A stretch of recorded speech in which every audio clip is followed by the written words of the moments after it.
उधारिया जिन अनंत दिखावन हार। उसने तो इतना दीदार करा दिया, इतना दर्शन करा दिया कि अब कुछ देखने को बाकी नहीं, अब कुछ देखने को बाकी नहीं रहा। इसीलिए वो कहता तेरे दर को छोड़कर मैं किस दर जाऊं, अब तेरा ही दर है, यही जीवन है, यही आश्रय है, यही साधन है, यही समर्पण है, यही सेवा है और यही मुकाम है। ये दृष्टि, इसको कहते हैं दृष्टि। सद्गुरु के चरणों में बैठकर ये दृष्टि जिसने पाई, उसका जीवन संपूर्ण रूप से पूर्णता से भर जाता है और जीवन में सब मिला।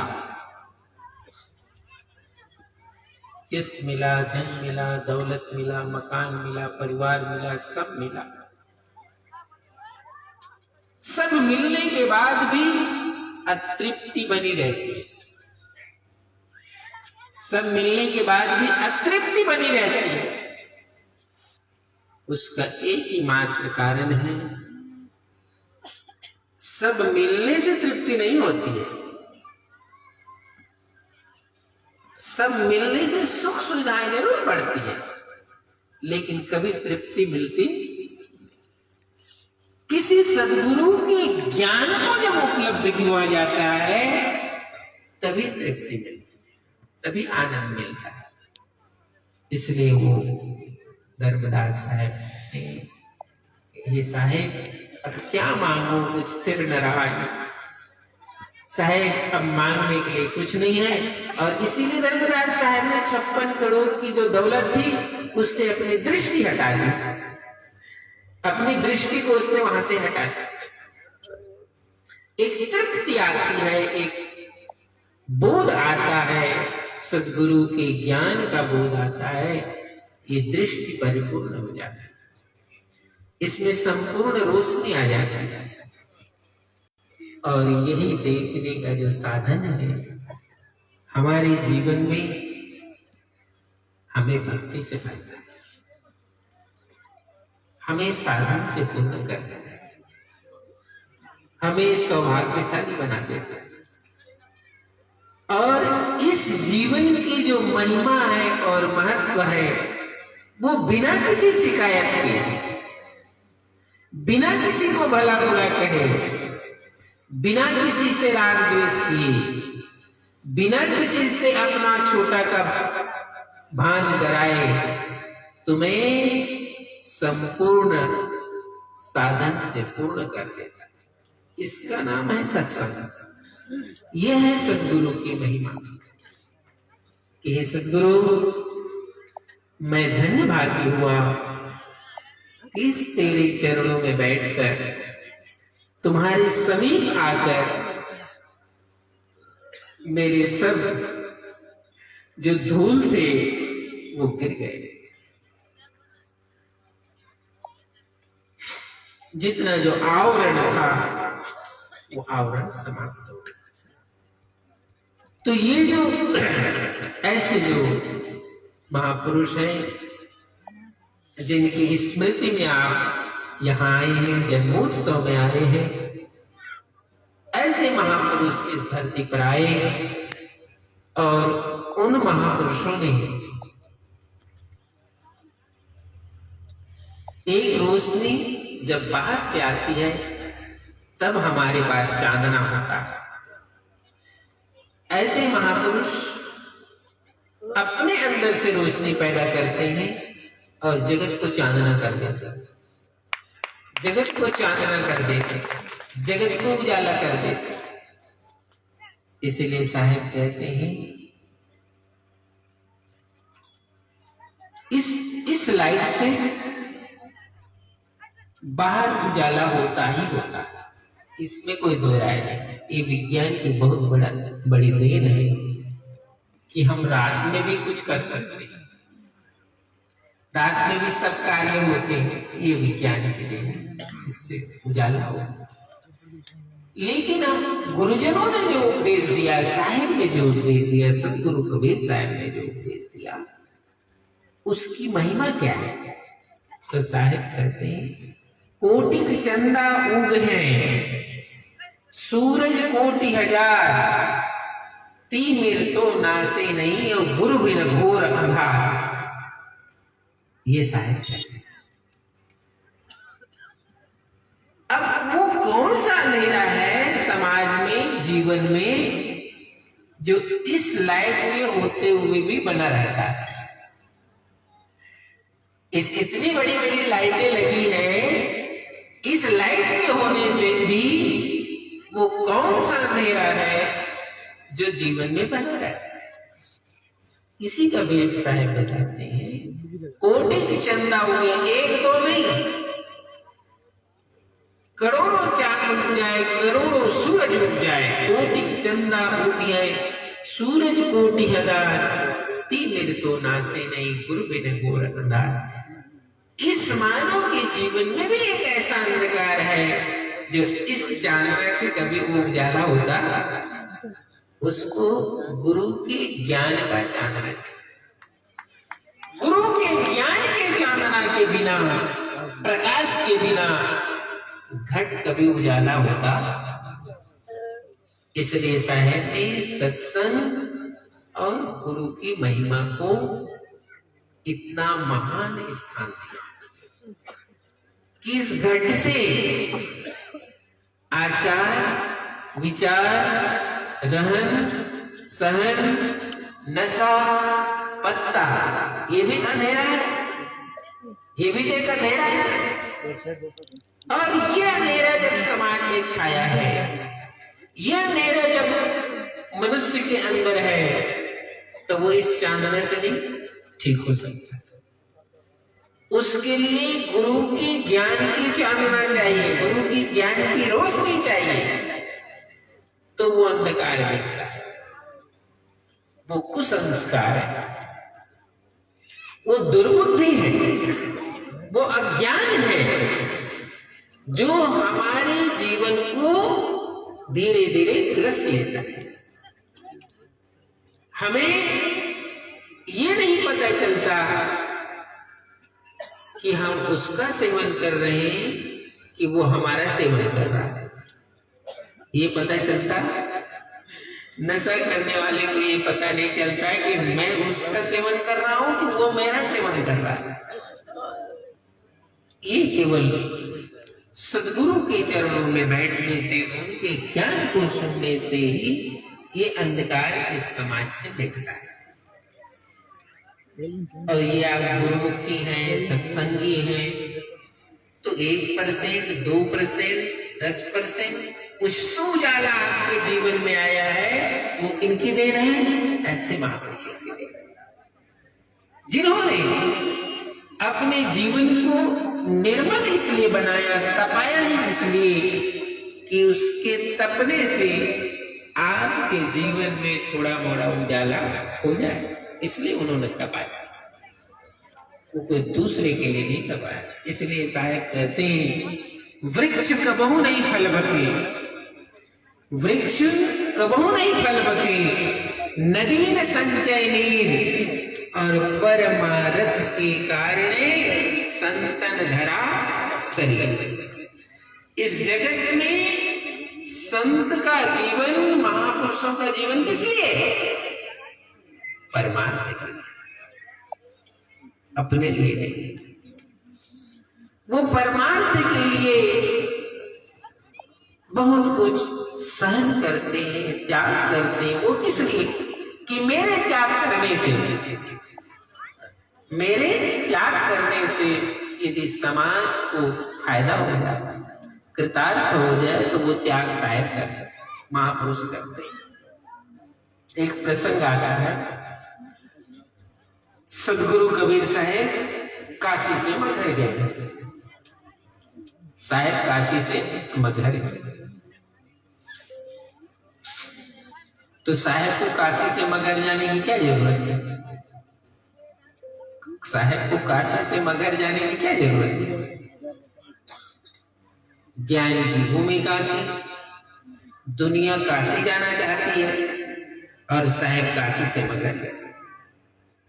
क्यों गए? क्योंकि ये सद्गुरु ही करुणा कर सकते हैं इस जगत में।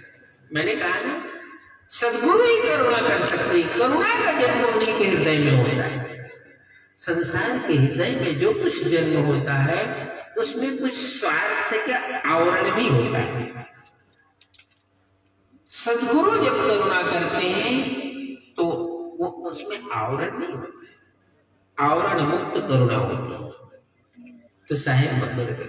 साहेब का मगध जाना भी करुणा से भरा हुआ है कि दुनिया समझती है कि मगध स्थापित क्षेत्र है, मगध के स्थान को साथ मिला हुआ है। मगध की भूमि का नाम लेने से लोग भयभीत हो जाते हैं। तो मैं इस जगत में इसी भय को तो दूर करने के लिए आया हूं। अब काशी में तो सब निर्भय है, इनको दूर करने की जरूरत नहीं है। मैं वहां जाऊंगा जहां अंधेरा है, जहां अंधेरा है मुझे वहां जाना है। इसलिए साहेब कहां गए? मगध गए। काशी से साहेब मगध गए और काशी से जब मगध गए तो पता नहीं जन्मों जन्मों की ये धारणा थी कि मगध का जो भूमि है वो किसी ने श्राप दे दिया है कि इस भूमि में जो भी शरीर छोड़ेगा वो मुक्त नहीं हो सकता। साहेब इसलिए मगध गए।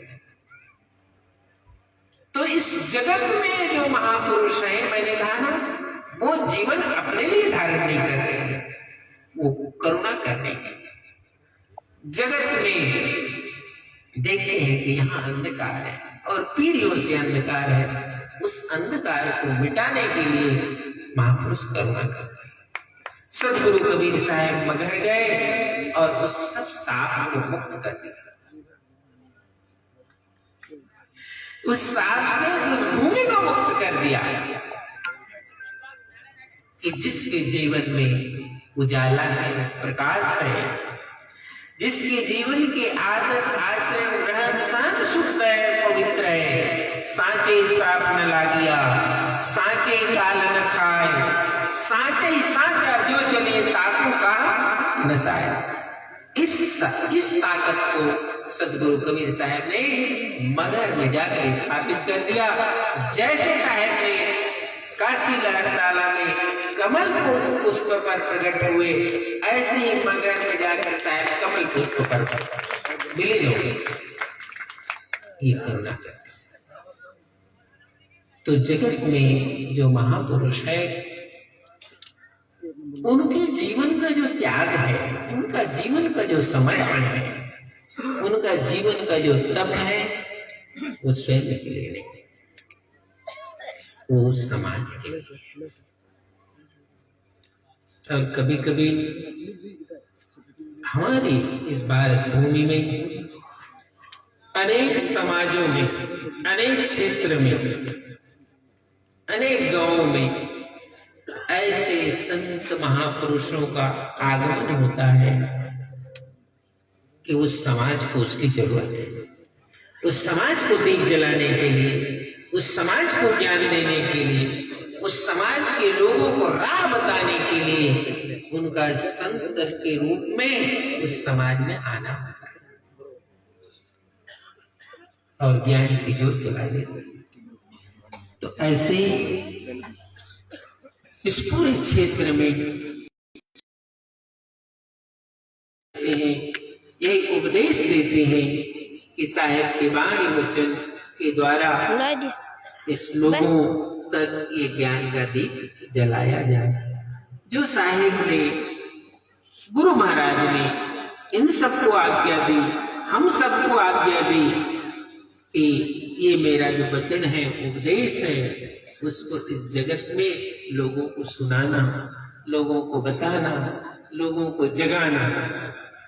संतों का काम है लोगों को जगाना, जागृत करना। तो ये जागृत भूमिका में हम यहाँ बैठे हैं। सत्संग का मतलब होता है जागृत भूमिका।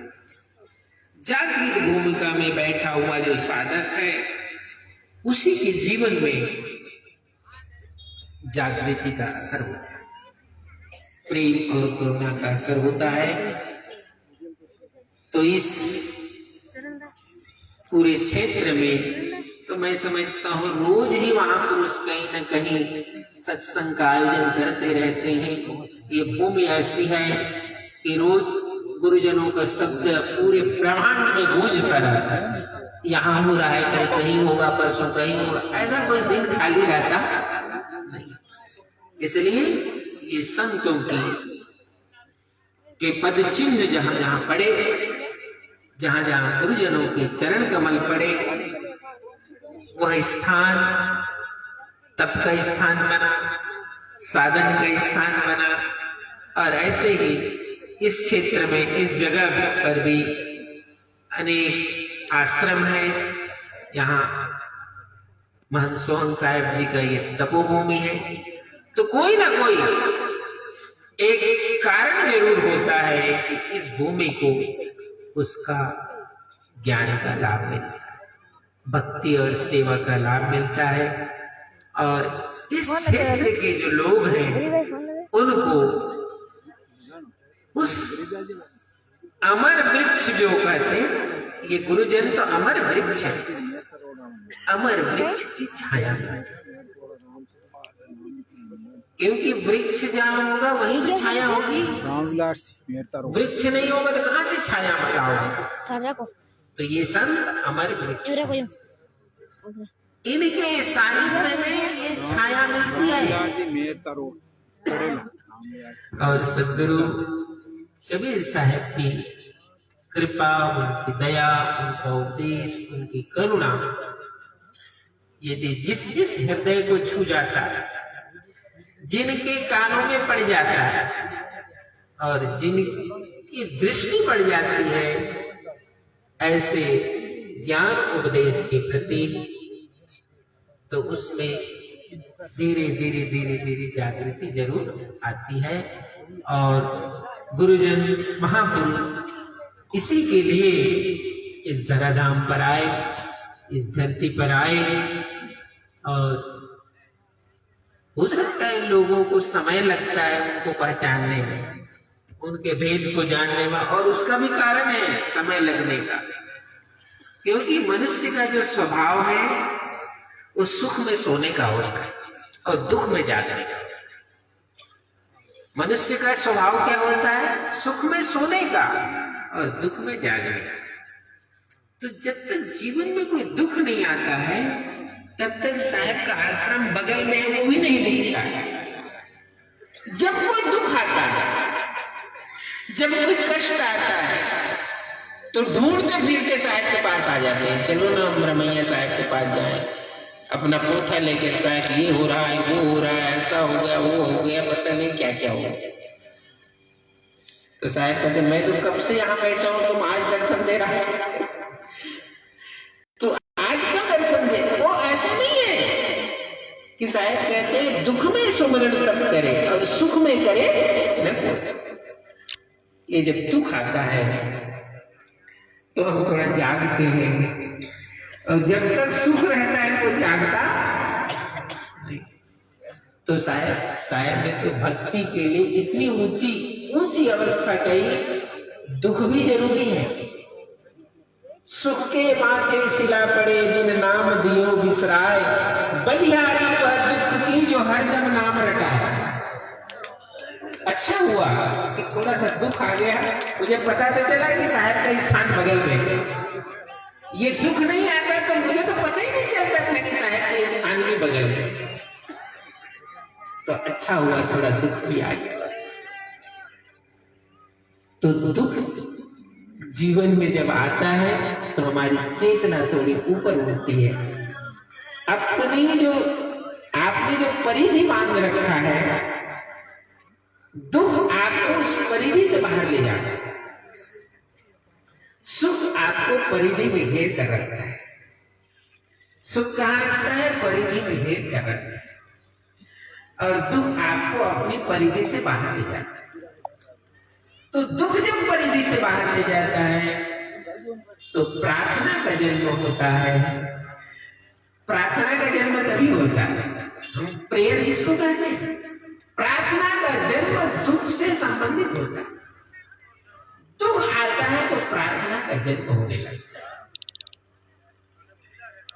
फिर थोड़ी सी और फिर दृष्टि बनती है तो कोई गुरुजनों को ढूंढने निकल जाता है। अब तो इस दुख की कोई निवृत्ति कहीं है तो साहब लोगों के चरणों में, साहब के पास चलो और ढूंढने में। एक परिधि से तुम्हें बाहर ले जाता है, वो क्या? वो दुख है। तो साहब कहते हैं कि इस जगत में थोड़ा सा दुख भी आया तो शायद मुझे चेताने के लिए आया, मुझे जगाने के लिए आया। ये नहीं आता तो हो सकता है मैं जग ही नहीं सकता, ये तो थोड़ी जगा दिया, अच्छा हुआ दुख आया तो थोड़ा जग गए। तो इस समाज को, इस मानव को कितने जतन से, कितने वेद से, कितने भावों से गुरुजनों ने जगाया। जागो उठ जाग मुसाफिर, भोर भई अब रहे कहाँ, जो सोवत है, जो सोवत है सो खोवत है, जो सोवत है सो खोवत है, जो जागत है सो पावत है। उठ जाग मुसाफिर, भोर भई अब रहे कहाँ, जो सोवत है। तो ये महापुरुष सो का इस जगत में आना, ये मानव को जगाने के लिए, इस समाज को जगाने के लिए।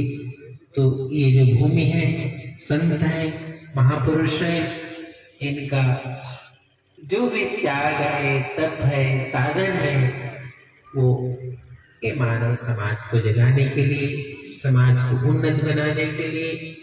संत का काम है नशा पत्ता आदत आचरण को शुद्ध करे, पवित्र करे, ये संतों का काम। और सदगुरु कबीर साहब इसीलिए सत्संग की और गुरु की सबसे ऊंची महिमा बताई, इससे ऊंची कोई दूसरी महिमा नहीं। इस महिमा को यदि हम जान जाते हैं तो हमारे जीवन में सत्संग आता है। इस महिमा को यदि हम जान जाते हैं तो हमारे जीवन में गुरु का आशीर्वाद आ जाता है। इस महिमा को जान जाते हैं तो ये पैर चलकर उस मुकाम तक पहुंच जाता है। ढूंढने तो निकल ही जाता है, ये पैरों से हम चलकर जाते हैं। तो ऐसा ही जो पावन अवसर आपके बीच आया, मान सोम साहब जी का बहुत आग्रह रहा कि साहब आना ही है, आना ही है, और मैं आया आपके बीच। वैसे कल मैं जब बनारस से चला, सुबह ही मुझे ठंडी लग गई, मतलब कहते हैं क्या कहते हैं, सर्दी हो गई, बहुत ज्यादा हो गई। बहुत कल पूरे दिन में मास्क लगाया, पूरा दिन फ्लाइट में एयरपोर्ट पर बैठा रहा 4 घंटा, मास्क में हटाया नहीं। तभी लगता है आपकी बात बोल पाया। यदि मास्क खोल देता तो वो सर्दी, यहाँ से भी सर्दी जाती है, क्योंकि बनारस में बहुत ठंडी थी। तो ढेर सारी शुभकामनाएं आप सबके लिए। संत महान साहेब विराजित हैं और आप सत्संगी सभी के लिए साहेबंदी साहेबंदी।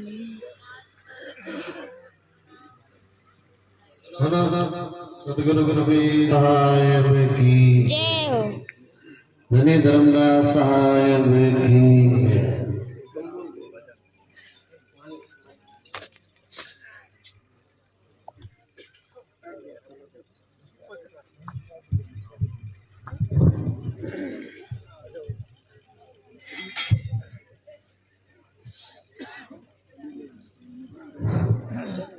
एक बार जोर से जयकारा लगाओ सतगुरु कबीर साहब का, जो सतलोक तक आवाज पहुंचे। बोलो